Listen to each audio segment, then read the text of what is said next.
everybody. Welcome to Off Panel, a weekly interview podcast about all things comics brought to you by Sketch.com. I'm your host, David Harper, and this week's guest is the creator of webcomics like PvP and Table Titans, and the upcoming middle grade graphic novel Table Titans Club. It's Scott Kurtz. Thanks for coming on, Scott.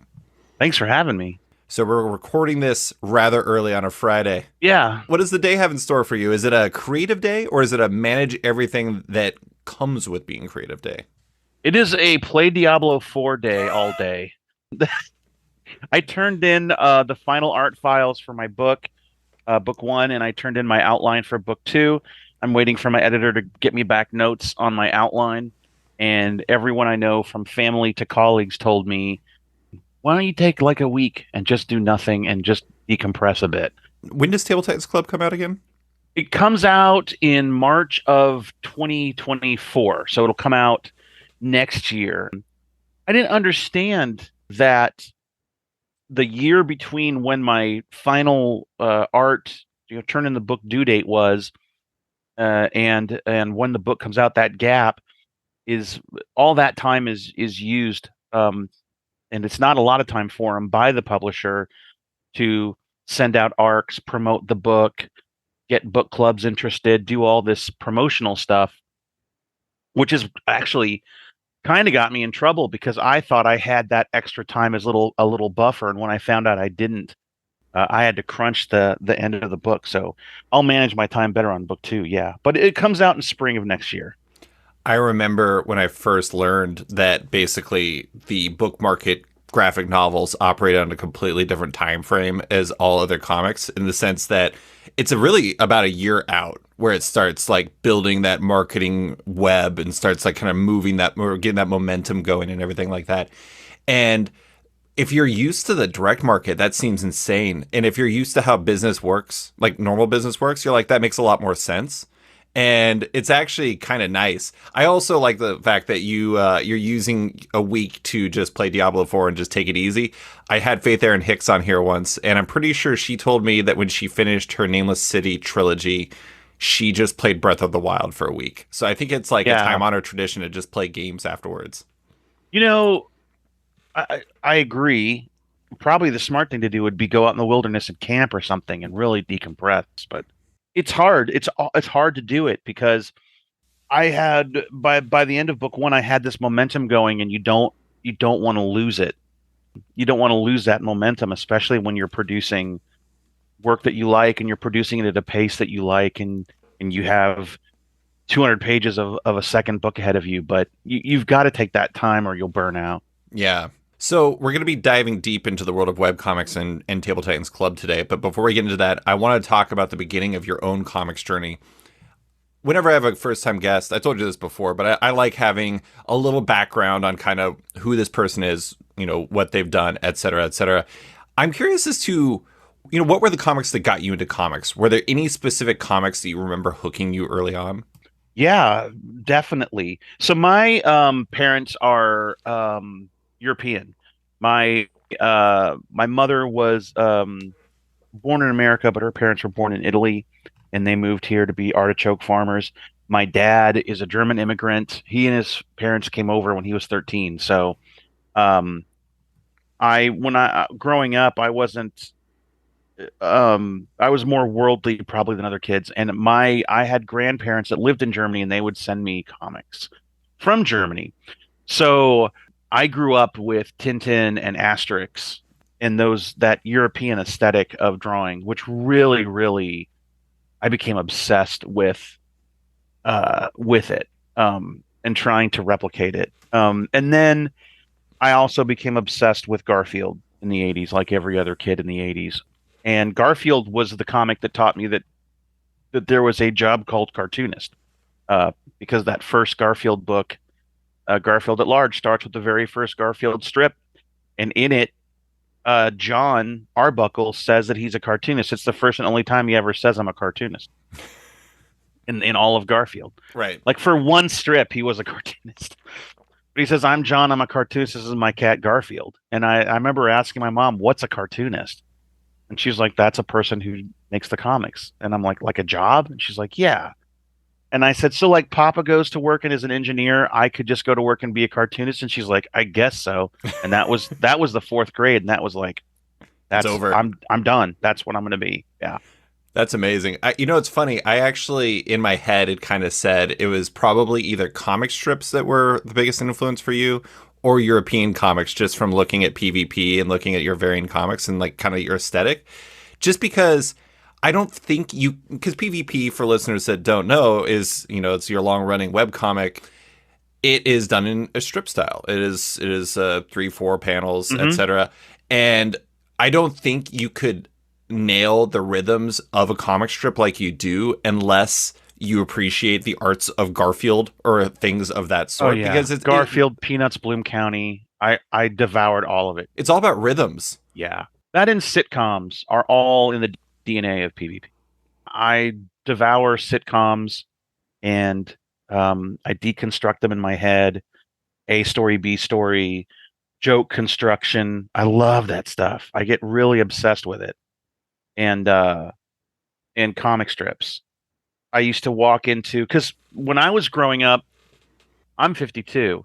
When I was growing up in the 80s, the only comic strips you saw were the comic strips that your local paper bought. Right. And back then, newspapers weren't all owned by like three conglomerates. So even in your city, there were two newspapers, and you could go to your neighbor's house who got the competing newspaper and see different comic strips than were in yours. And so there was no internet. And so to discover new comics, you had to.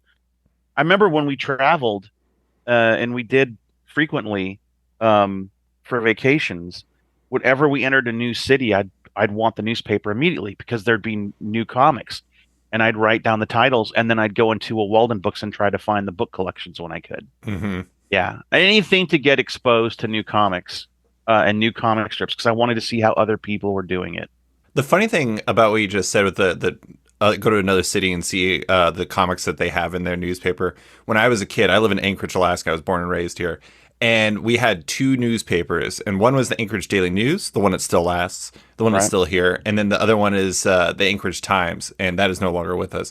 The Anchorage Times was my favorite because it had better comic strips and it had a much better sports section. I'm a very big sports guy, and Yeah. it's funny how your allegiances form based off of these like tiny little differential things where it's like Isn't that funny? this one has Calvin and Hobbes, so this is my favorite newspaper.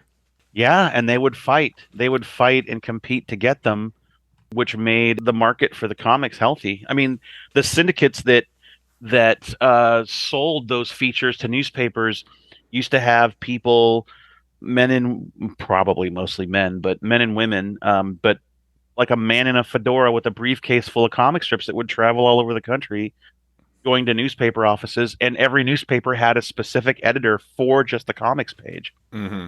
That their only job was to find new comics that other papers didn't have because of what you just said.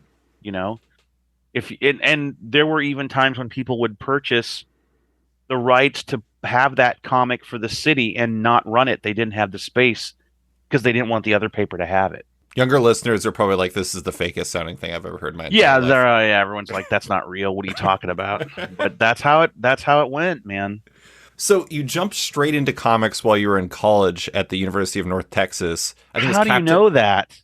I'm very good at Googling. It was Captain Amazing. And Yes. from there, that was kind of where you made strips. From fourth grade, you were on that path. You were headed that way. You were kind of defining your voice. It sounds like early on you knew you wanted to make comics. Was that comic you made at University of North Texas, was that more about trying to find a way to get your comics out there? Or is it more just about an opportunity presenting itself? Like, how did that come together? College for me was something that my dad wanted me to do. My grandmother, his mom gave him a real complex about the fact that he only had a 2-year degree, an associate's degree, uh, which my dad is the best, and he did amazing. And it was just this weird complex he had. My kids are going to get a full university degree. I was at college simply because you were supposed to. I didn't feel ready to be in the real world, and I wanted to be a cartoonist. And I thought, I'll go to college and I'll get a art education degree, and I'll become an art teacher, because then during the summers I can try to get my comic strip off the ground. I can try to get syndicated. I mean, I figured that was a job where you had 3 months off in the summer to do, anything you wanted, and I would use it to try to become a cartoonist. Hmm. That was my plan. So when I knew there was a school newspaper and they had comic strips in it, and of course, my stuff's better than anything in this paper right now, was Right. my attitude. So I went down to the editor of the North Texas Daily and sat there and said, I have a comic strip and you need to run it. And they're like, well, we already have some. And I said, yeah, but one of these is a strip that you bought from some kind of syndicate that sells comics to colleges all over. This isn't even drawn by someone at the school, and you shouldn't give that spot to someone over someone with comics that goes here. And and so either you're going to take the comic or someone here will write the story about that. And they're like, all right, we'll take the comic. I just wanted a comic in the paper. Yeah. And so that's the only thing I did at the University of North Texas that I even cared about. And I ended up dropping out, which I wish I hadn't, but mostly just because my parents spent a lot of money for me to go to college and I never finished. Nothing compared to what they would have to pay now. So, Right. but yeah, it was just because I wanted to be a cartoonist, and that was the closest thing I could get to at the time to being a cartoonist. I mean, it was a perfect microcosm of that experience because it's not the nation or the whole world reading it. It's just a college campus, but that was my world at the time. And I could walk around and watch people get the paper like I could be at the student union, and I could watch people read the comic strip. That was huge. And this was what, the early or late 80s, early Late 80s. 90s? So I Yeah. graduated high school in 89 and I dropped out in 91. I hate these numbers, by the way. I know, I'm sorry. But It's fine. the interesting thing about that is, the question of how do you break into comics has always been like one of the most difficult ones. Everyone's Yeah. always asking that. And back then, it was like, what were your options? It's like get published by Marvel and DC, go like the Eastman and Laird route and self-publish, Mhm. or I don't know, do a newspaper strip. And like that was kind of it.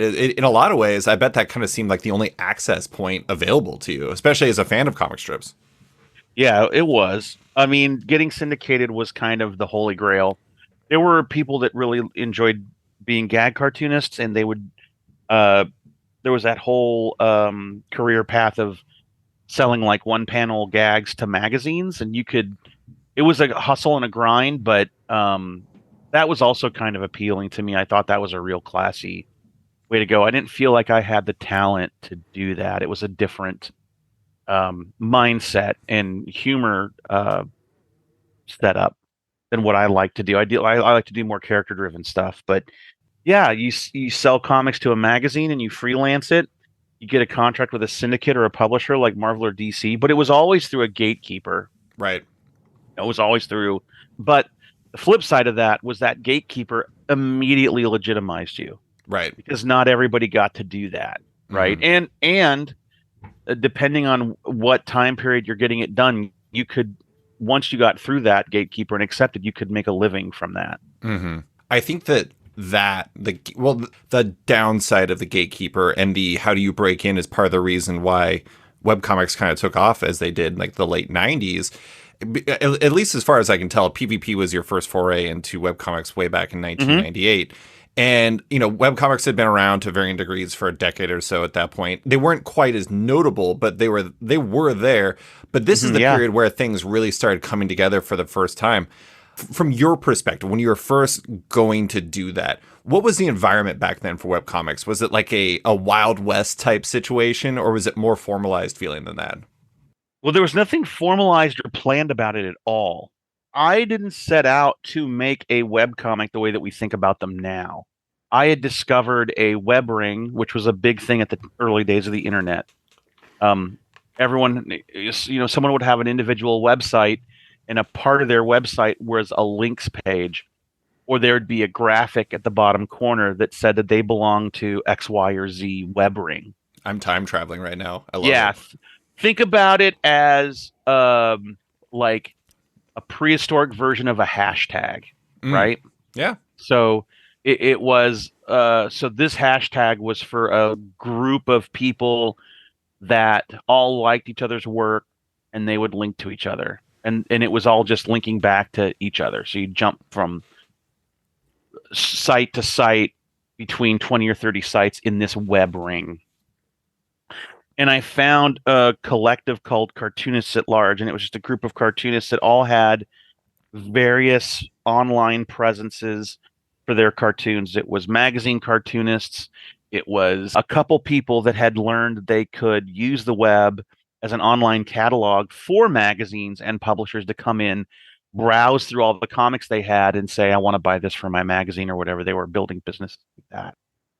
And there was one guy who was doing like a consistent scheduled comic strip just on a website. His name was C.G. Mugridge, and he had a comic called Spaz Labs. And he had a comic strip, but he had stacked it 2 panels on top of 2 panels because the web is more vertical than horizontal. And I thought, oh, that's really smart. And so my plan was I would do that in the hopes that then I could be like these guys, where people in the publishing industry would come and see the website and then see it and say, like, I like the cut of his jib. I want that comic strip. Yeah. So that was my plan. And I did a comic about, it was like a young, because I was newly married at the time. So it was like a new married couple. It was called My Hero, I think was the name of the comic strip. I think I did maybe 20 strips. And that was my first like webcomic website. This is what I tell, not to go off on a tangent, but this is what I tell most kids when they say, how do you break into comics? And the answer is not an answer that anybody likes. I know I didn't like it when I heard it, but really the only thing you can do is just focus on being good at making comics, because there isn't a single path to that particular mountain, and everyone kind of stumbles into it differently. And also the really frustrating thing about it is there's no clear delineation of time when you have broken in. You kind of figure out you broke into comics well after you have. There's like a mission accomplished banner that drops down and No, tells you. it's usually when someone asks you how to break into comics that you go, "Oh, am I considered broken in? I guess I am." But The most common answer to whenever I've talked to creators on the record and off the record is basically like the way to break into comics is to make comics, like the best path to doing it. Because two things: one, it's how you get practice and get better at it, and two, like with those web rings, it's like it's your advertisement. It proves you can do the job. it does. Not only does it prove you can do it and you can be consistent with it, but it's also a matter of preparedness meeting opportunity. Because if you're doing it all the time and you've got that momentum, when an opportunity presents itself, you can go.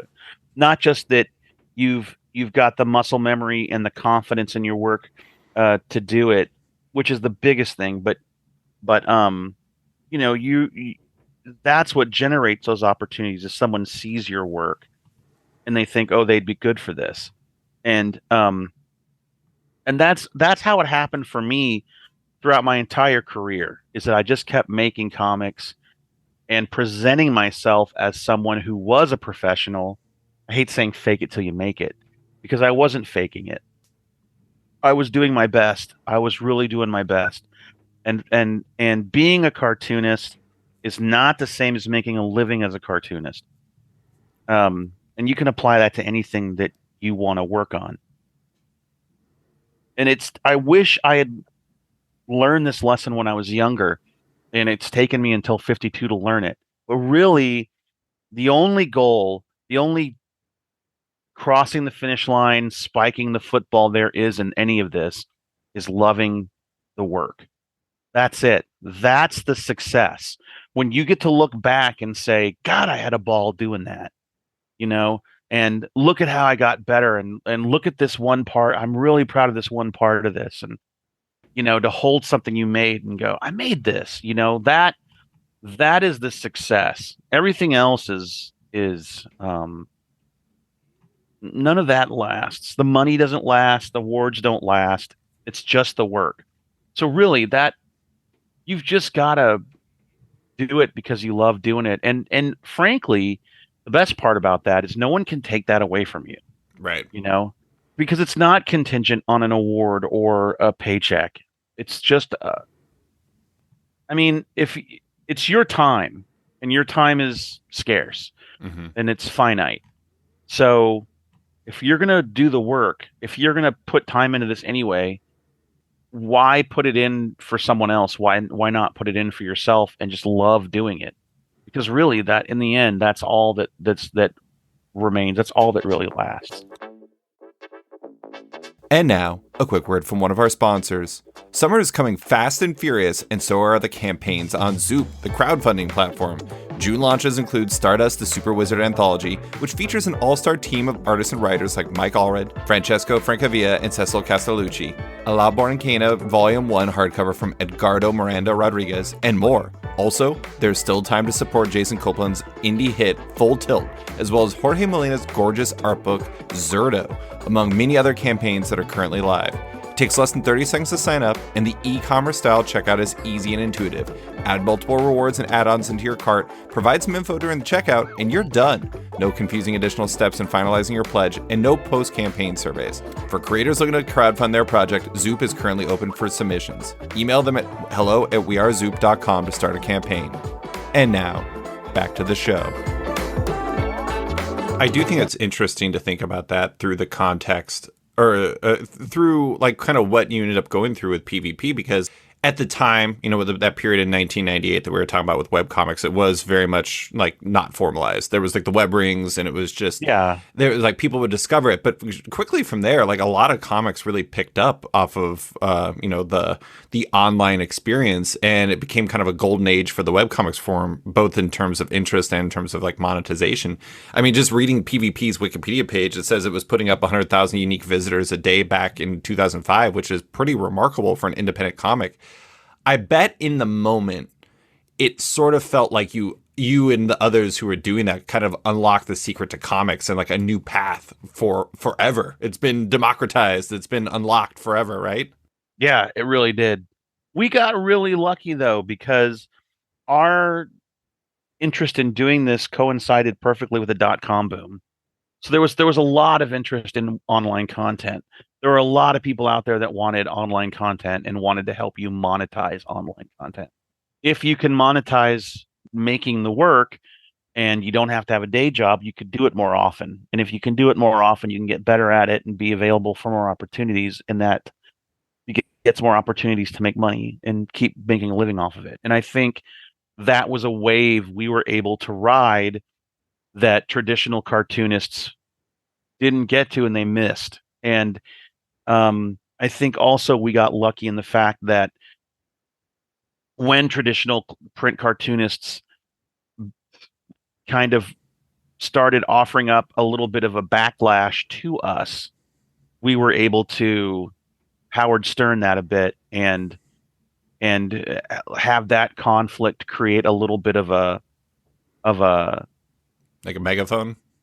yeah, like a megaphone, but also kind of a uh I don't want to say a culture war, but just the idea that we were the young upstarts disrupting things. Like it was it was a way to kind of make yourself feel like a little bit of a rock star, and the people that supported the strip felt like they were a part of something exciting and new, especially when the people that they grew up, you know, when like a syndicated cartoonist is yelling at me online and telling me I'm ruining things for them, you know, and everyone sees that and they're like, whoa, hey, look what Scott's got this guy really pissed off. And then I tell him to shove it up his butt, you know, and they're like, oh my gosh, he told that cartoonist to do, you know, that was something that well, I won't say we, because I know I did. And I actually kind of regret doing it, but that was also a part of it. And I think that helped contribute to it. But it was a unique time. It was a really weird Venn diagram of eras and periods of art and commerce colliding. And then when the dot-com bust happened, we were in a really good position because most of the people that died online during the dot-com bust weren't making anything, right? It was all kind of air. But cartoonists actually and writers and photographers and musicians. They actually make things that people want, right? And I remember talking to a friend of mine who was kind of a he had sold his company to British Telecom during the dot-com boom and all that, and he was very tech savvy, and he was kind of an early advisor for me. And I said, well, what's going to happen with all these tech companies? And he goes, oh, well, they're going to run out of funding and then the bubble's going to burst and everyone's going to be screwed. And I said, oh, no, I got to get a day job again. And I remember he said, no, you'll be fine because you actually make something that people want. Right. So you'll always have people that will want to support you. And so you may not have a company like UGO giving you a weekly stipend just for your content, but you'll find a way to allow your readers to keep you going. And that is what we did. That is what I did for 25 years. Well, and the other thing I think is interesting about that period of webcomics, but also now, is that even before social media existed, webcomics creators had a very short distance to their fans. Like you were very visible and like you could communicate with them. So it wasn't just you were like reading this comic, like you could comment on it and maybe Scott Kurtz is going to comment back and maybe you have that like relationship form in your mind. And Yeah. but the other thing too is many of them have like strong opinions, as fans often do, and are not like afraid of sharing it. Did you find that like trying to balance, listening to your fans and engaging with your fans, but also not letting it affect the work or yourself was like a difficult balance, or was that just something you had to figure out along the way? It was a real difficult balance. It was difficult because the thing about a webcomic is there's instant gratification. You post a strip and within minutes, you know what everybody thinks about it. When you publish traditionally, you something doesn't hit people's eyeballs until months, maybe a year after you drew it, and then you don't hear from them until a letter gets to you in the mail, right? If they bother to send it. Whereas this, you know what most of your audience thinks about it, or at least a percentage of them, depending on what time period you're in, the minute that you post it. I mean, it's instant. And to a point where I could even alter the strip and edit it before most of my audience saw it if early reactions were poor or there was a mistake. That kind of live back and forth was, really unique to the time. It was part of the art. Yeah, it was part of the art. You're not wrong. I never thought about it that way, but you're right. And we had social media. It was just kind of different. We had comments on our site that was kind of a social media in the microcosm of my readers. We had forums. Forums were a big thing. But like you said, that was a difficulty because web hosting back then was very expensive. It's not like now. It's much, much cheaper now. But you would pay for web hosting. It was a big expense for your business. And I had hosted forums, the PvP forums, and the community on the PvP forums changed from being people that read my strip and wanted to talk about the strip and things that my readers were into, right? To some random community just kind of took hold of it and said, this is our home now. Right. And we don't really like Scott. And so I would log squatters. I would log into my forums they were people that read the strip that just decided they were going to do their own thing. But I logged in every day to basically just take it on the chin for no reason, just because they just wanted to have it. And so I said, why am I paying to host this? So I stopped hosting it.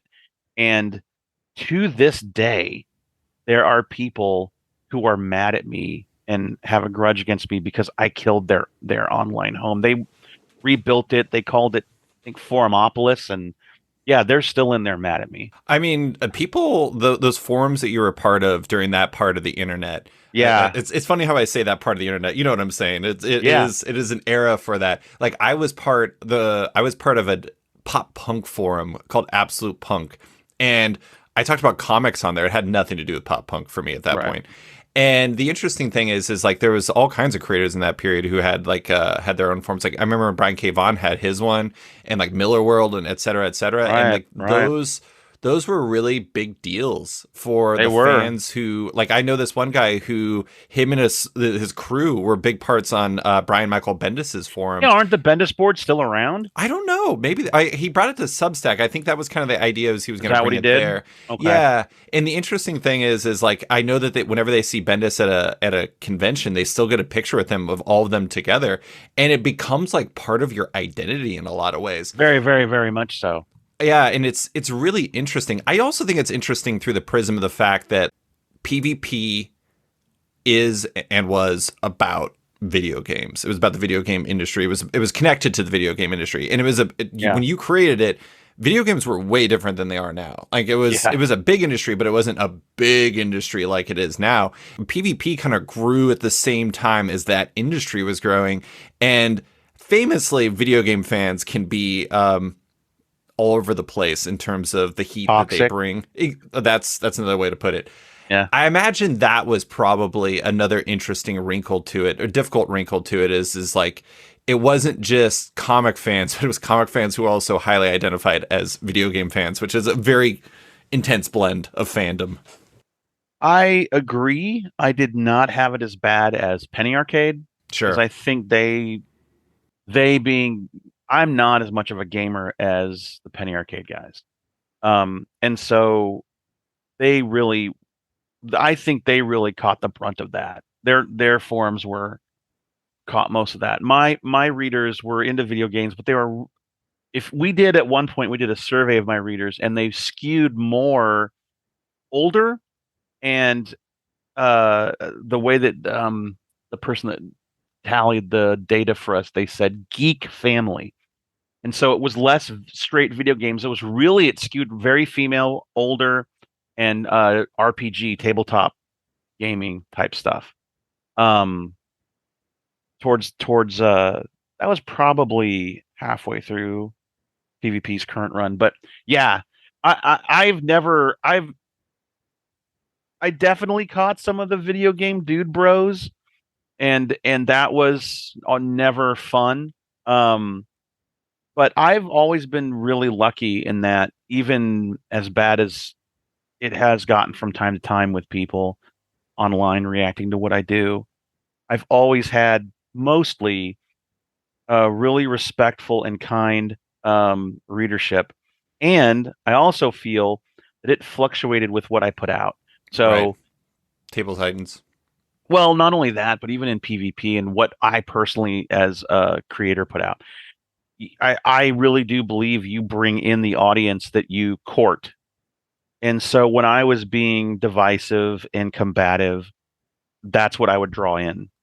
And when I was being more open and kind and uplifting, that's what I would draw in. And so in response. And so, you always kind of, if you're smart, you're always able to just kind of scrape off the top that foam of the extremists, right? Right.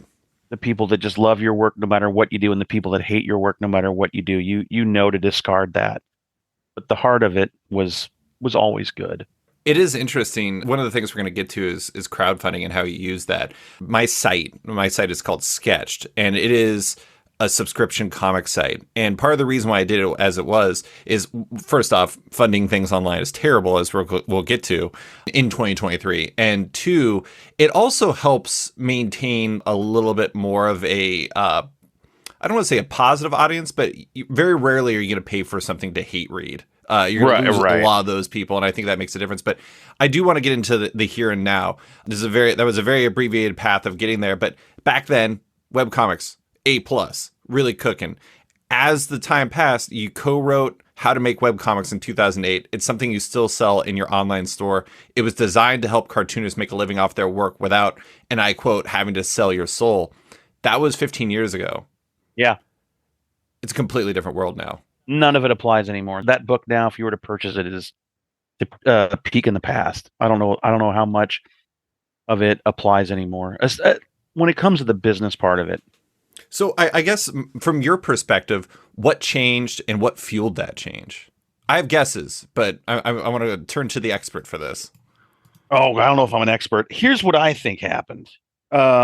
A couple things. I think social media changed or came in and changed everything. Um, Social media changed the way that people consume content online, and the tech companies chasing that helped move people.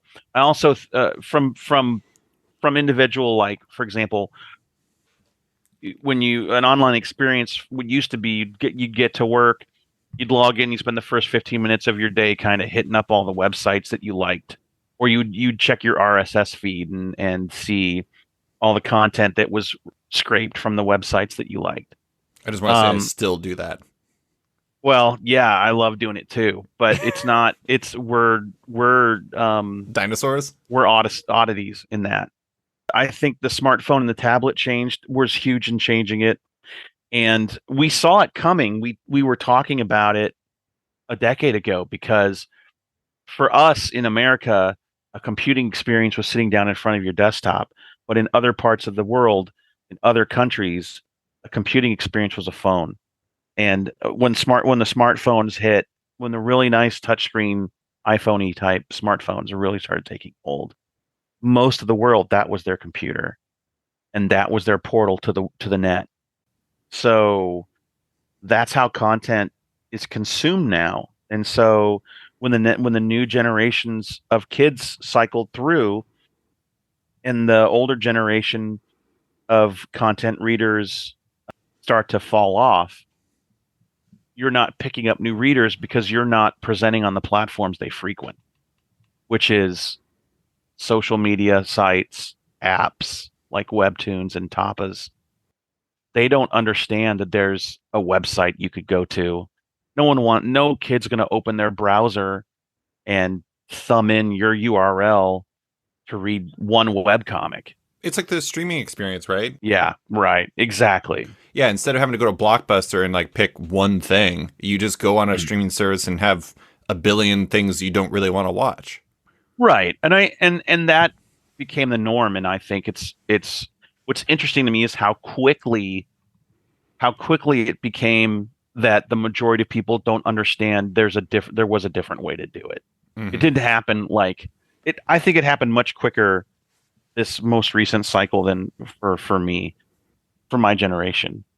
Like people my age, we didn't have cable TV until our the 80s, right?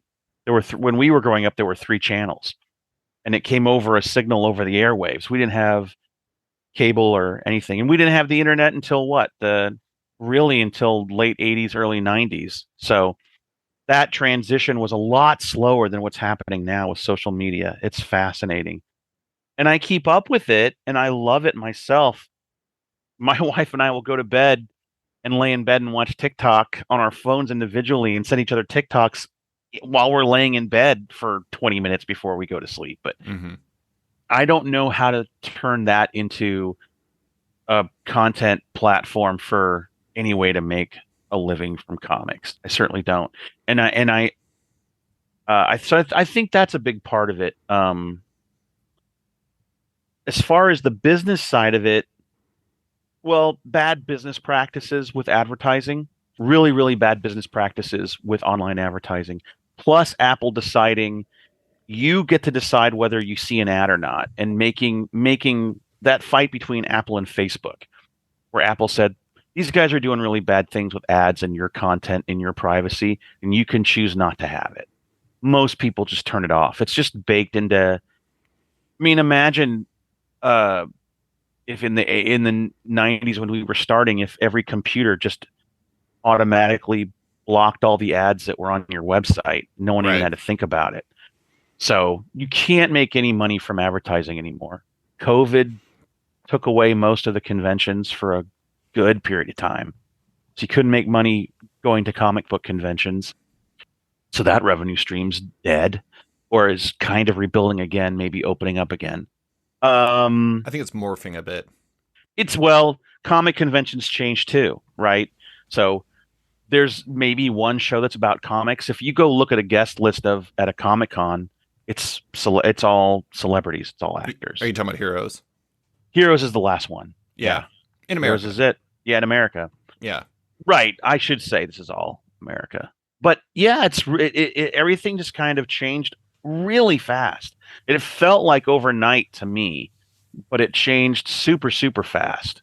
I hate to reveal myself as the enemy, but my day job is in online and digital and social media advertising, basically, at an advertising agency. Yeah. And Why does that make you the enemy? because I'm the person who's cog in the machine of the changing mechanics of ads. Because really, Well, that's fine. It changed before yeah, too. that's true. But and I also had no part in it. But the interesting thing about all of this is it reminds me of the problems that streaming is having right now, where it's like they're like, oh, we have this new plan, it's going to be so much better, and blah blah blah, and then like this doesn't make any money, and everyone is like falling apart, and it's just not working anymore, Yeah. and they're having to like Warner Brothers Discovery is selling everything that's not nailed Oh down. my God, Yeah, right? it's disastrous. And they're like, oh, TCM? Who needs Turner Classic Movies? Does anybody care about movies or classics? No, no. Watch another reality show. And it's really interesting to see that and see like how basically there was like a model that worked and they moved away from it because they thought there was a possibility of more and basically killed their own system in the process. In a lot of ways, that's kind of what social media did. Social media is like the streaming aggregate. And it's really interesting to see the comic creators who make the webcomic creators who make it work today. Like, I'm a big fan of the webcomic False Knees from Joshua Barkman. And Joshua Barkman, I had him on the podcast, and he told me every time he posts his comic, he has to post it on 15 different platforms. Right. It's not just his website. He posts on his website still, but he posts on Instagram, he posts on Twitter, he posts on, Tapas, Webtoons, TikTok, God only knows what else. And in the process, talking about a part of the art, that's going to change the art because you have to shift it to fit the format. Like what works Right. on Webtoon Exactly. doesn't work on Instagram. And it's interesting to see how like you went from a period where you just kind of like were able to find an audience and make money off of a system that worked. And now it's like you're having to morph yourself to fit in all those systems. It's not necessarily wrong or it's not necessarily right. It's just way different. And it's in a lot of ways a lot more work and a lot harder, it seems. So we talked about this when we were starting this, and we were young cartoonists, and the syndicated cartoonists were very upset because they didn't understand what we were doing. They didn't understand how it worked. They didn't believe we were making livings at it. They wouldn't let us in their club, the National Cartoonist Society. And if we would sit down with them and explain how we did it, when you would find a cartoonist, it's like, I want to do what you do. And you would explain it, their eyes would just kind of glaze over and they would be like, I can't do that. And I remember being at a Reuben weekend, which is the kind of annual weekend that all the traditional newspaper cartoonists hosts for the National Cartoon Society, and we were sitting in the suite of Jeff Keane, who draws the Family Circus, and I'm talking with one of the guys who does a comic called Baby Blues, and he's like, "I want to do what you do. Tell me how you do it." And I'm explaining it to him, and as I'm explaining it, I see him realize I can't do this. Right. And I start to realize, oh, he can't do this. And I looked at him and I said, you can't do any of this. That would be like, because at the time I was maybe in my late 30s, early 40s. And I said, that's like me asking one of the 19-year-old cartoonists I know, how are you successful? And they go, well, I live in a loft with 5 other cartoonists and we eat ramen out of a bong. Well, I'm not going to do that. I'm married. Like I can't go. You know what I'm saying? That's so. We would always joke about. It'll be interesting to see when it's our turn to say, "Oh, I don't know how to. I can't do this. What they're doing now. What it'll be." And I always come back to the fact that it used to be way, way, way, way back in olden times. If you were writing a book, let's say you were writing a book about buildings or carriages or something, and you wanted people to see it, you hired an illustrator because there weren't any other way to show what you were talking about. And so an illustrator would come and draw an illustration for your book. And then photography was invented, and illustrators didn't get work anymore drawing for books. Because why draw it when you can just put a photo in there? Mm-hmm. So those illustrators had to do something else, and they that's kind that one of those branches led to cartooning, right? So kind of it's not a bad thing. And so I don't really have a problem with the fact that things changed from the way I did things to something new. I may not be able to follow it. I'll have to go do something else, but I don't think it's a bad thing necessarily. Um, I do worry for the kids only because the kids doing it now, only because what we did what we did with comics in our period of time was really more of a meritocracy. In other words, we were in charge of whether we succeeded or failed, and I don't think these platforms have any of these creators' well-being or success at heart. I know Twitch doesn't, Webtoons doesn't, Tapas doesn't. None of these fuckers care about these kids. They're all disposable to them, and they will let them burn up and throw them away and find another kid willing to do it for pennies. And every kid that wants to be a cartoonist or a rock star or something that just wants to quote unquote break in is always going to be susceptible to some snake at a publishing company that says, well, we own the rights to Adventure Time and you can work on this comic and then you'll be the famous Adventure Time comic guy, or Spider-Man or Batman or whatever, just the thing that bugs me about it, I don't like these kids being beholden to these platforms and they don't understand you can have your own website or do it on social media or own it yourself. And I don't know how to teach them. So Well, first off, I just want to note that I laughed at you saying fuckers. I didn't laugh at the I situation. apologize. No, no, no, no. It's funny. It just reminds me of like a rated PG-13 movie where you're allowed to say one F word and you have to play it strategically. But I do think it's interesting. I mean, I think you teach by example. I think that you show that it can work. One of the things I think is interesting about kind of what you've done is it seems like basically, I mean, you wrote about this on your website, welcome to toonhoundstudios.com, about how you were shifting because of the advertising model collapsing, basically. And what you did is you basically integrated Patreon into your website to a degree that I literally did not even know was possible. I have my own Patreon. I didn't know I could build it into my website like that.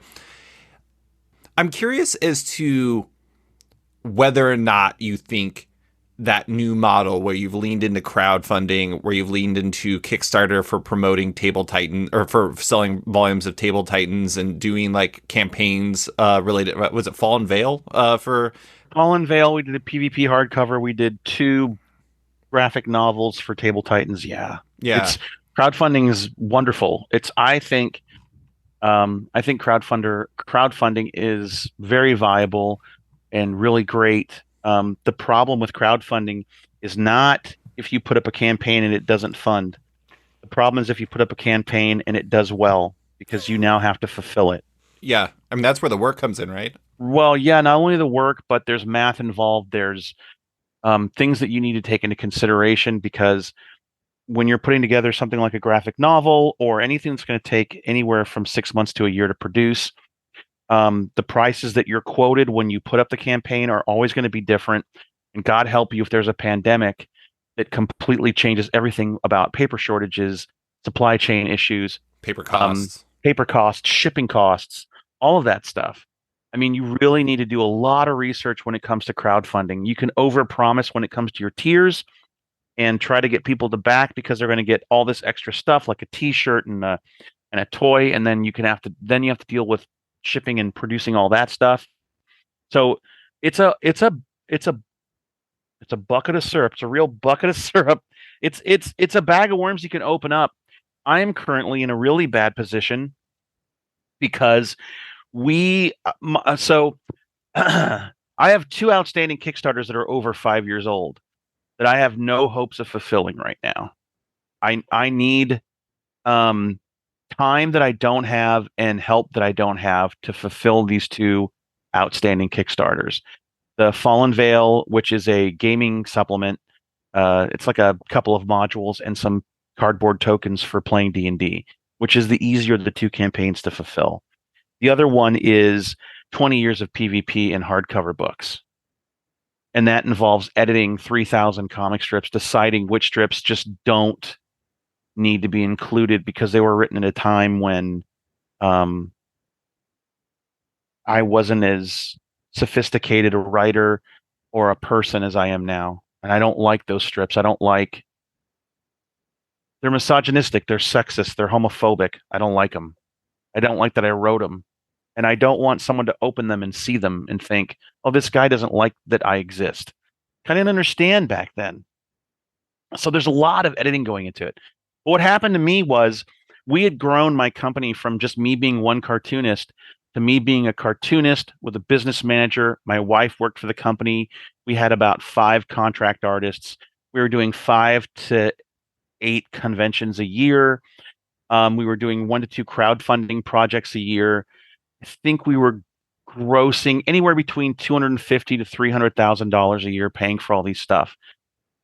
In 2018, my dad started taking up having strokes as a hobby, and I became his full-time caregiver, which took me completely off the field. And I can surround myself with people that can do a million things for me. They can do accounting, project management, shipping, con planning, setting up. No one can draw the stuff. No one can write it and draw it but me. That's my job. And if I'm not there to do that, everything shuts down. So from 2018 to about 2020, everything just kind of shut down. Everything just went on hold. And then the pandemic hit. And for 3 years, no one could do anything. And everyone had to get new jobs. My business manager started a brand new company that ironically fulfills Kickstarters for companies and creators. My wife had to go get work. All my contract people went and did their own thing. God bless them. And I love them. And I don't mind that that happened. But now I have 2 Kickstarters to fulfill that are Kickstarters that a large company needs to fulfill. And that company doesn't exist anymore. It's just me. And I've got to get now 8 hardcovers out the door, but I still have to make a living, right? Somehow. Yeah. So that's where I find myself. And that is the danger with crowdfunding is you've got to really know. I mean, look, and I can beat myself up about it. I can feel bad about it. I'll get them fulfilled. It will happen. It won't happen in any time span I or the people that backed it are happy with. But I'll get it done. Things are improving, things are changing, and the world is normalizing again. And not everyone's going to deal with a sick parent and a global pandemic right after each other. But yeah, it can get real scary real fast when you're dealing with crowdfunding, especially when you're successful with it. Mm-hmm. But you can keep real modest and smaller project Kickstarters and do 2 or 3 of them a year and make your whole living off of it. Now, it's wonderful. It's a wonderful opportunity that it's there. And now, a quick word from one of our sponsors. Coming on the heels of the towering success that was Matt Kint and Louis LaRosa's Megalith on Kickstarter, the guerrilla comics publisher that is Bad Idea is back in the lab, cooking up other comic book madness for you all to enjoy. What's next for them? I have absolutely no idea. Nobody tells me anything. Maybe a nap? I hear Kickstarters are pretty exhausting. But there's undoubtedly something new and bonkers on the horizon, so keep an eye on Bad Idea at badideacorp.com and on their varying social media presences at @BadIdeaHello. And now, back to the show. I think what you're saying, though, is it can be a double-edged sword if things go awry. And I think that's a lesson many people have learned. And it's trying to find a balance. And also, sometimes you can't predict for life. I just wanted to compliment you on this. I thought Mort was fantastic. It was your comic about, auto-fictional account. Yeah, there's a word for it. I looked it up one time and it's already fallen out of my head. According to your website, it was auto-fictional. It's an auto-fictional account of your experience being your primary caregiver for your father. And my mom had a stroke, the same type of stroke during the pandemic. And oh, wow. I remember I was in the middle of a podcast when I talked to her for the first time, and I told the person I was talking to, I was like, my mom is calling, I gotta go. And she was down in South Dakota, and it was really far away from me. I was like, yeah, I can't talk right now. I have to pop off. And the thing is those type of seismic things, you cannot possibly account for that in the arithmetic of being a creative person, because it can destroy the ability to be creative, and it can destroy your ability to have time.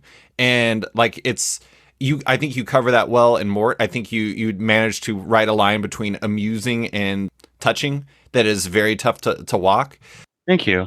But I did want to get into something that one of my patrons brought up, because I thought when you tweeted me, you talked about how you had like you had this new career path. My takeaway looking at your kind of world, your orbit, was that crowdfunding was that new path, that you were just kind of doing this DIY thing where it was kind of like what, let's say like Nathan W. Pyle does with Strange Planet, where it's like a mix of webcomic plus crowdfunding plus merch to execute this thing. And you have all these things. But he told me, Santiago Casares told me, that his belief was that you were actually walking away from crowdsourcing and going the traditional route with a book publisher. I know you're doing Table Titans Club Book 1 with Holiday House, a middle grade graphic novel that's coming in 2024. Is that your new career path, or is it more of a hybrid of multiple directions? I hope it's my new career path. I would love for it to be my new career path. The reason why I would also love for crowdfunding to be my career path. I don't feel comfortable doing new crowdfunding campaigns until the ones that I have outstanding are done.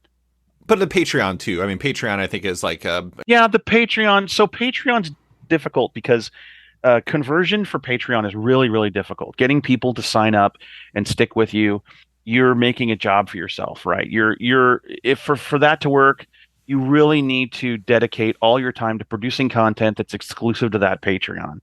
It's possible. Brad Geiger is a cartoonist friend of mine. He does a wonderful job with that.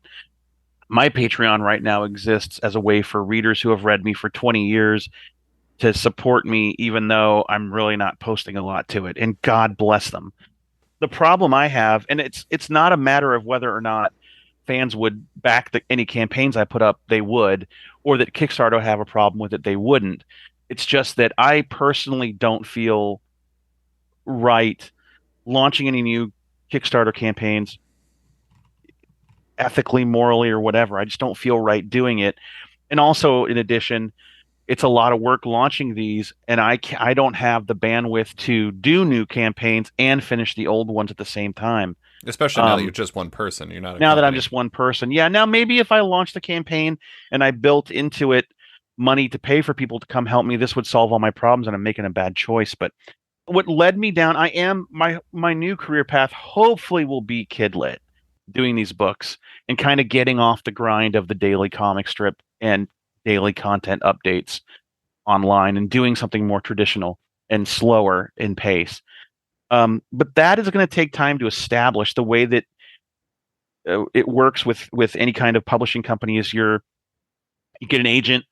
That agent is a literary agent. They start pitching your books to people. You end up on submission, and if a publisher is lucky, if you're lucky enough to have a publisher show interest and buy your book, they give you an advance, which is a little bit of money up front to do the work of making the book. And then that money, which is yours and pays you to make the book, it's not really enough to live off of for very long. But then when the book starts generating income, your royalties are then applied to that advance. So as royalties come in for the sales of the book, they start racking up how much you've earned in royalties. And once that number meets the advance they give you, then you can start making more money. So I don't really think book one will start generating any new revenue for me until book two or maybe book three comes out, if I get a book three. I don't know if this is going to be a new career path for me. I'm kind of investing in myself right now and living off of what money I have from Patreon and some savings that I was lucky enough to squirrel away. I'm kind of betting on myself, investing in myself, taking a shot at this. If it doesn't work out, I'll have to find something else to do.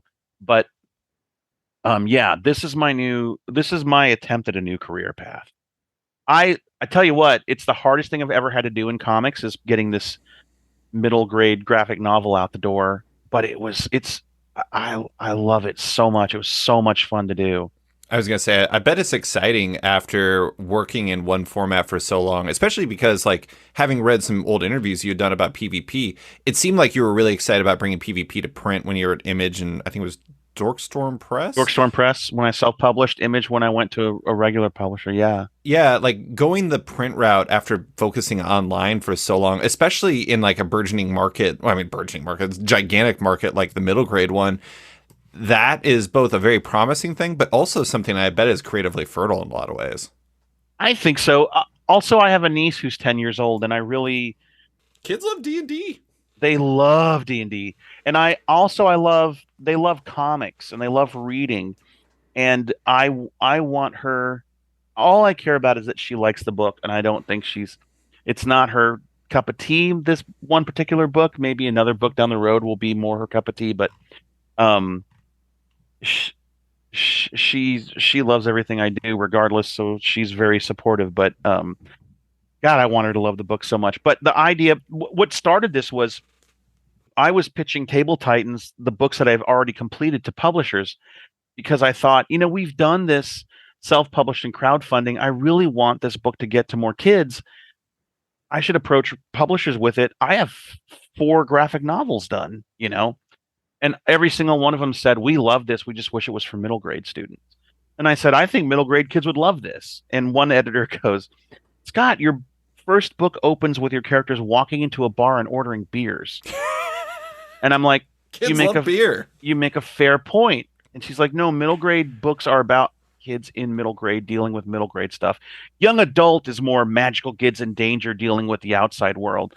But middle grade is middle grade kids dealing with middle grade stuff. And my wife said to me, I was like, oh, dang it. No one wants this because apparently the only comics that sell these days are graphic novels for middle grade students. And that's not what the books that I have are. And she goes, why don't you just make one that is? And I said, what do you mean? She goes, why don't you just make a Table Titans book for middle grade kids? And I said, what do you mean? Like, were there kids? And she's like, well, they had to meet sometime. Didn't they meet when they were kids? Like you and Rob met when you first played D&D? And I said, yeah, they met in junior high. And she goes, that's middle grade. And I go, is that what they call it now? She goes, yeah, they don't call it junior high anymore. It's middle grade. She goes, so just tell a story about when they all met in junior high. And I said, for who? And she goes, I don't know, crowdfund it, give it to a publisher, whatever you want to do. But if that's where the audience is, do that. So I started playing around and wrote some outlines, and then I wrote a script, and then I started drawing it. And my business partner, Corey, goes, you should find an agent and just pitch this if that's what you want to do. And so we did, and now we're here. But yeah, like it's exciting. One thing I think is really funny about this, and I don't know if it's intentional or if it's unintentional and it's just genius because it's unintentional, but I think you might have unlocked something really, like, there's something very smart here because let's say Table Titans Club comes out.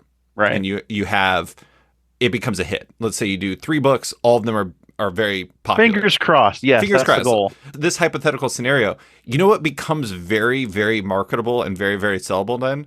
Yeah, the other books. The other books. When those kids get a little bit older and they want get a the little YA bit older books. and all of a sudden they're YA readers. Yeah. And all of a sudden your 4 books that you couldn't sell become very sellable.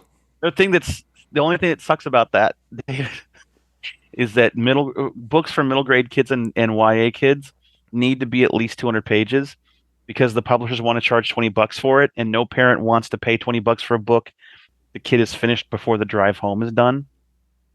Which they'll do anyway. Yeah, they're maniac readers. But absolute maniac readers. All of the existing Table Titans books are like 60 pages. So all of the graphic novels I've done so far would be one book. Hey, you know what? At least got that that's one book. one book. Yeah, that's one YA book. So I mean, that's a natural pipeline. You have an accidental like pathing. We've talked about it. Yeah. Yeah, we've definitely talked about it. It's funny to think about this through the context of 2 different things. Like, one, I wrote a piece for Publishers Weekly about year in comics retail for 2022. And one of the things that a bookstore told me was that the things that sell to kids for graphic novels is anything that's a series. Series, kill. Like Yeah. if it's not a series, they kind of don't want it. Right. And then the other thing is I went to a Raina Telgemeier was just here in Alaska, and she did a speaking engagement. She's the best. She was a wonder. It was just wonderful seeing her speak. But I was in line. I mean, she was signing, but one of my best friends was there with his kids. And so I was there and we were just chatting. And it was funny because like the kids were all talking about like they wanted to know what that manga that she mentioned was during her. Somebody asked her what her favorite manga was, and it was Yotsuba. And so I helped like the kids find Yotsuba Volume 1 in the comic shop because the people who worked at the comic shop were like, Yacht what? And I'm like, all right, I'm gonna help you find this. And then the other thing was is they were all talking about D&D. They were all like jacked about it, and they were talking about how like this one kid was a dungeon master. I'm like, how is a child a dungeon master? When I was a child, all I knew how to do was eat Reese's peanut butter cups. Oh, come on. No, it's great. It's really interesting because all this is new to me. All this publishing is new to me, and my learning curve on this is so steep, and I'm just getting knocked around because I keep making mistakes about it. But when I told my editor and my agent I was going to be late with my deadline, meeting my deadline, their response at first was like, "Look, you're not the first new author to not meet a deadline. It's not ideal. We're not happy about it, but we'll survive. Maybe the book gets bumped from spring to summer. That's not ideal, but we can manage. Don't work to the point where you're jeopardizing the quality of the work." Mm-hmm. And so I figured, okay, pressure's off. And then a week later, all of a sudden, it's you've got to meet this deadline. And I'm like, what happened to it's no big deal? Well, we presented it internally, and marketing is very excited about your book. Well, that's a good thing. Half of it's a good thing. And I'm like, okay, isn't marketing always excited about all the books you publish? And they're like, oh, you sweet summer child. No, that's not how it works. So you need to meet this deadline because if it gets bumped, then the next season when we present, they may have other books. They may not be as excited about yours. So it was crunch time, but I'm a pro and I can deal with crunches. So I got it done. But again, that's such a learning curve. Like, oh, they present internally to their own marketing department. These poor editors have to like fight for their own company to promote the books they bought and they're trying to sell. What if you're a book that doesn't get that excitement? And then I had an author say, well, your book just sits there. I'm like, oh my God, this is brutal. Okay. Oh God. What did I sign up for? But yeah, it's exciting. Kids they devour these books and they're really excited about them and they love D&D. That really, really excites me. And they love telling each other about books that they love. As I noticed when I was in the line when all these kids were telling me to read Percy Jackson, and I'm like, I'm 39. I'm not reading Percy Jackson. Yeah, you should. Not that I'm opposed to it. They're very, very excited about talking about their D&D characters too. Yeah, I'm sure that they are. To close, I want to bring it back to webcomics because there's something that I thought was really interesting that you shared on Twitter. It was from Brian Clevenger of Atomic Robo and 8-Bit Theater fame. And we talked about it earlier. The big names in webcomics, in a sense, these days are Webtoon and Tapas. I mean, some would not agree with the idea that they're traditional webcomics because they're vertical scroll and they are on an app and yada, yada, yada. Whatever. They are. But his advice to creators was to start your own webcomic and keep it off Webtoon because effectively corporations are not going to look out for you. As you noted earlier. Right. That is, I mean, I think a lot of people are kind of wise to the game that's happening over there to some degree. Not everyone is, but I mean, a lot of people are obviously still on there. But the last few years, the monetization stuff has become readily apparent that is not always the best. But I also think it's interesting through the prism of what we're talking about, where it is like the environment for monetization and discoverability on webcomics that are not on a platform is increasingly difficult in this era. Very. I think it's interesting, though, because I've talked to a number of people, comics people in recent years who said that they think that things are going to go back towards websites, that social media is starting to crumble a bit and we're going to start seeing websites come back to a degree, and that like we're in some sort of cycle. I'm curious as to whether or not you think the idea of a traditional webcomic model where you have it on a website and you have it on your own domain and you make it work that way with like some sort of fusion of like crowdfunding and merch and all the stuff like we talked about earlier. Do you think that that is a possibly viable option, or do you think that era is past? Well, I don't know if I can predict of whether it'll come back again. It Right. might. It may. I don't know. I don't Elon Musk know. is sure trying to make sure people go to websites by ruining Twitter.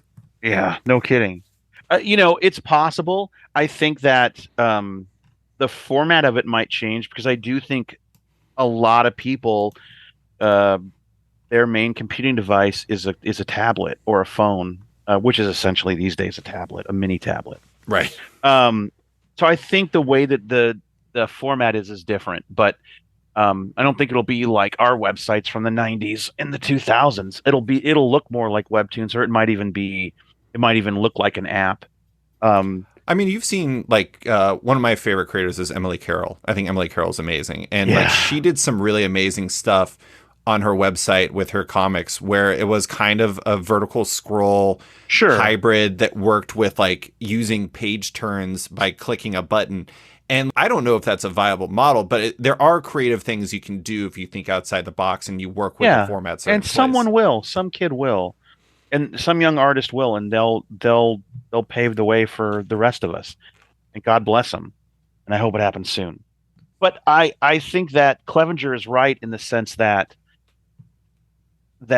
it's I think a lot of young cartoonists don't understand that they have the right to walk away from something that isn't beneficial for them.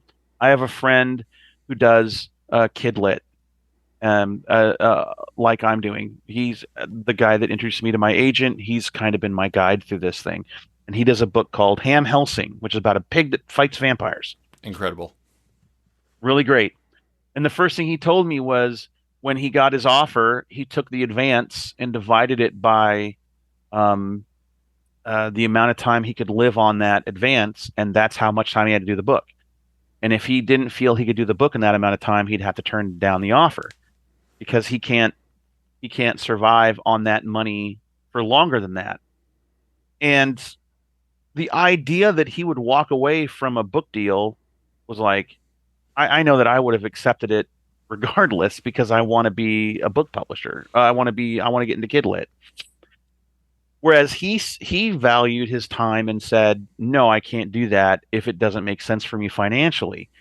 And that is huge. And I think that more people need to understand that's okay to do. And I think if more artists did that, the publishers would be left with no other choice but than to pay people uh, what they need to survive. But unfortunately, there will always be people like me and others that might say, "Well, I just want to do it. I don't care if it makes sense. I'll figure it out later." And then so yeah, you whether and you can do both. Not everyone is going to get an opportunity to sign a contract with Webtoons and have them make you a featured comic. I think that's a different discussion. Um, but you can have your own website for your webcomic and then put it on Webtoon Canvas because the risk of that, the commitment to that is not insurmountable.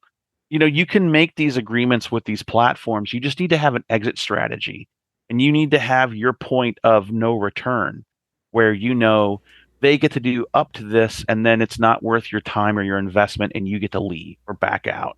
So as long as you have that built in and you have that escape route, go for it. What's the harm in trying? And But part of it's ownership too, right? Because it's you like, need to maintain ownership. yeah. You need to maintain ownership of your stuff. And there's times when it's not so important, and there's times when you make a compromise. But for the most part, if you're going to do the work for pennies anyway, then do the work for pennies and own it. Yeah.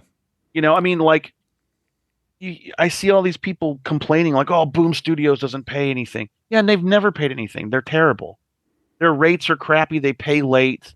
Their deadlines are ridiculous. They don't give a crap. So don't take the job. It's interesting to think about. I mean, you just brought it up with Boom, but it is interesting to think about how, like, you talk about the web They're not comics. unique. No, no. Well, I was going to say, Yeah. like, you talk about the web comics problems, and they sound like direct market problems, or they sound like Right. book market problems. It's just like, I think it's like a general good piece of advice is protect yourself and like do Yeah. do do what you can to own your work and not let others control it unless it's advantageous for you. And that's easier to say than to do. It is easier to say than to do, and it's easier for me to say it than to do it. It's hard for me to give advice on this because I have the privilege of, I have a lot of privileges. Let's start that I'm a heterosexual cis white Christian male living in America that was born here and born to fairly affluent parents. Let's start with that. Let's move on to the fact that I started my career when at a time and place where it was a lot easier to kind of take advantage of the net and make money from it. I can tell people awards aren't important because I already have my Eisner and my Harvey, and I got to experience those things. But keep in mind that with all that stuff comes some experience and some hindsight. And I'm telling you, when looking back, I would trade in an Eisner or a Harvey or any year of income for the ability to continue to work another year on and do this. So that's what's important. And if you're going to, if you feel that your only way to be in comics is to work yourself very hard for little pay, and that's where you're stuck, then why not work yourself for little pay for yourself, invest in yourself and own it and put up your own website? Why do it? You're going to do comics for little pay and little reward anyway. Why at the end of the day do it? And it was to do a Bravest Warriors comic for Boom. You know what I mean? Like when you could just have done your own thing, and maybe it didn't go anywhere, and maybe it was a rough year, but you did it and it's yours and you own it, and the website's there and the book is there, and you crowdfunded it and you lost a friend over it, but you're holding it. Like it's hard either way. Choose your hard. Yeah. I think that is good advice, and I think that is good perspective. But Scott, that is all I have for you. Thank you so much for coming on to talk about PvP, the world of webcomics, Table Titans Club, and everything else. I appreciate you taking the time.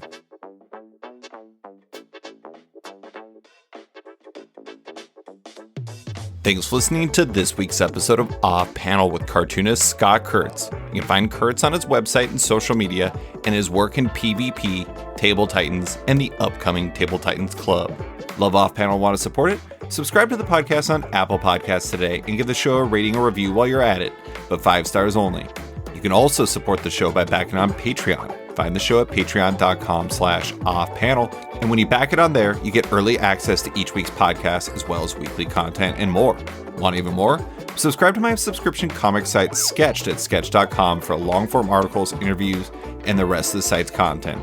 You can find Off Panel and Sketched on social media by following it on Twitter and Instagram at @SketchComic or following me at @SliceFriedGold. Big thanks to all my existing patrons, including Cancel Comics, Scott Place, Darcy Van Polgeest, Kevin Bides, Travis Schmeiser, Tom Evans, Natalie Mockery, Reed Beeman, Kelly Sudaconic, Max Wood, Jeremy Lambert, Brian, Matteo Ciccati, Chris Doré, Nir Levy, Dennis Hoffman, Jason Hussa, Kieran Gillen, Jonathan Kent Uratam, Henry Johnson, Django Boren, James Tynan IV, Chris Langford, Jason Wood, Tom Peachy, Ben Damstead, Rom V, Nick Walker, Patrick Coyle, Isaac Oren, Scott Carpenter, Rent Narb Studios Comics, Capes and Tights Podcast, Klaus Vandeven, Brian, Summit Industries, Jack Mulqueen, Kyle, Carl Kerschel, Robert Masella, Elza Chartier, Luke Nakashoji, Dr. Luke, Scott Hazelwood, Canadian by Proxy, Bradley Rader, Carl Troy, Brandon DePills, Patrick Brower, Declan Chavez, Dan Garino, Adam Freeman, Ben Wild, Brian Klein Q, Nick Bennett, Birdcage Comics Cafe, Susanna Polo, Reed Hinckley Barnes, Mario Tiambang, Andrew Carita, Matt Mahoney, Stephen Hall, Philip Myra, Chris Pachalo, Torrin Grunbeck, Fuzz Bubbles, Christopher Todd, Transmitter Down, Wallace Comics and Books, Akil Wilson, Alex Dimitriopoulos, Terry Dodson, Wesley Giff, Sean Kirkham, Julio Anta, Brett A. Schmidt, Jason Goodmanson, Paul Ryanwan,